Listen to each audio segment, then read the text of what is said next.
हरि ओम. भगवद्गीता बोध. योगदास श्री जय गणेश जोशी यांनी केलेले निरूपण. अध्याय 10. विभूती योग. ओम श्री परमात्मने नमः. अथ 10मोऽध्यायः.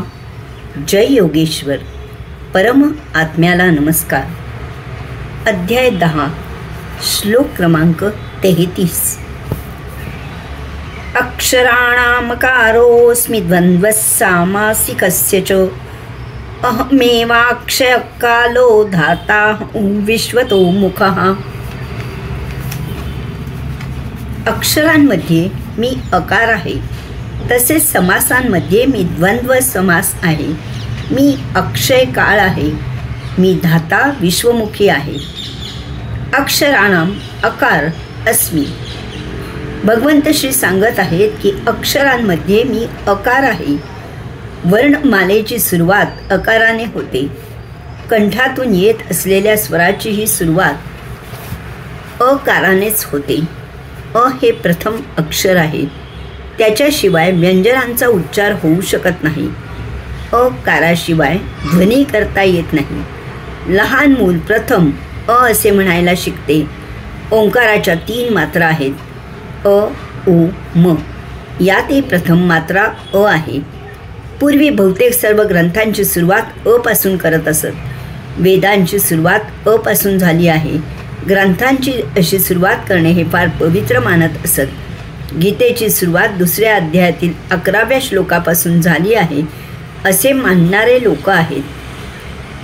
वस्तुस्थिती अशी आहे की तेथूनच गीतेच्या उपदेशाला खऱ्या अर्थी सुरुवात झालेली आहे.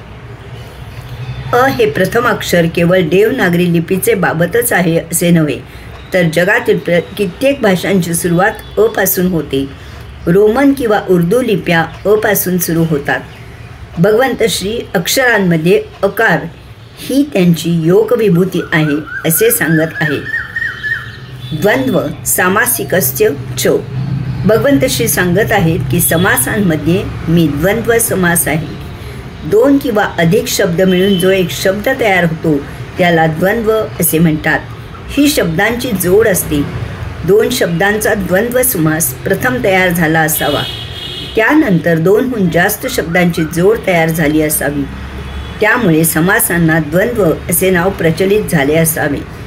प्रमुख समास 4 आहेत. 1. अव्ययी. येथे समासामधील पहिला शब्द महत्त्वाचा असतो. 2. तत्पुरुष. येथे समासामध्ये शेवटचा शब्द महत्त्वाचा असतो. 3. बहुव्रीही. येथे दोन्ही शब्द तिसऱ्याचे वाचक असतात. 4. द्वंद्व. येथे दोन्ही शब्द महत्त्वाचे असतात.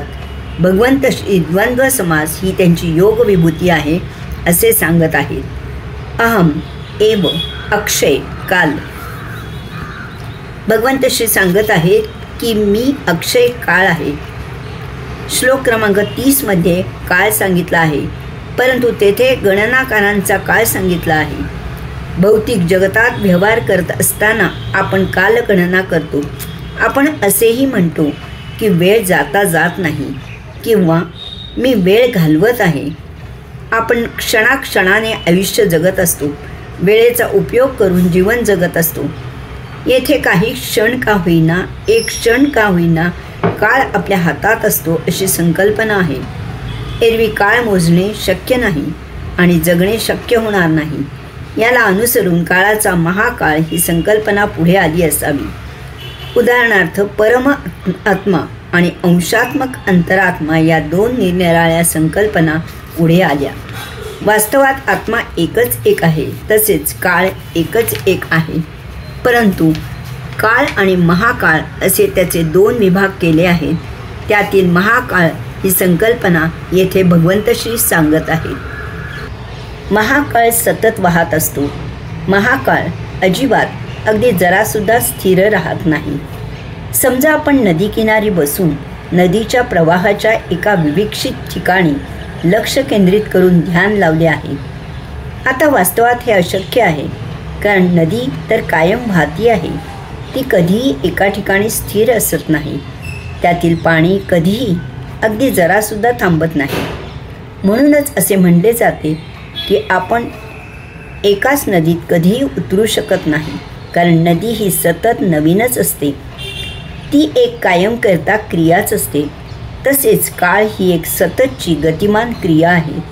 यास्तव सूर्य दररोज नवीन उगवतो आणि आपल्याला सतत नवनवीन सृष्टी दर्शन होत असते. आजपर्यंत विश्वाच्या सुरुवातीपासून सूर्य जितक्या वेळा उगवला आहे तितके नवीन दृश्य त्याने दाखविले आहे. ही सृष्टीलीला जाणून घ्यावी आणि तिचा मनमुराद आनंद घ्यावा. कालौघात कोणतीही गोष्ट जशीच्या तशी टिकत नसते. तिची सतत झीजभर होत असते. त्यामुळे प्रत्येक वस्तू सतत ताजी असते, बदलत असते. प्रत्येक गोष्टीत, प्रत्येक वस्तूत, प्रत्येकात, प्रत्येक क्षणी बदल होत असतो. आपल्याला त्याच्या सूक्ष्मतेमुळे तो चटकन प्रत्येक वेळी जाणवत नाही. हा बदल फक्त काळात होत नाही, काळ सतत वाहत असतो. त्यामुळे प्रत्येकात बदल होत असतो. याला अपवाद म्हणजे काळ स्वतःच असतो. उदाहरणार्थ आकाशात सर्व काही सामावलेले आहे, फक्त आकाश सोडून. कारण आकाश जरी सर्वांना स्वतःत सामावून घेत असले तरी ते स्वतःला स्वतःच सामावून घेऊ शकत नाही. आपली सावली इतरांवर पडते. आपण इतरांची सावली ओलांडून जाऊ शकतो, परंतु आपल्यावर आपली सावली पडू शकत नाही आणि आपण स्वतःची सावली ओलांडून जाऊ शकत नाही. तसाच हा महाकाळ आहे. त्याच्या अतीत काहीही नाही. सर्व काही त्याच्यात आहे.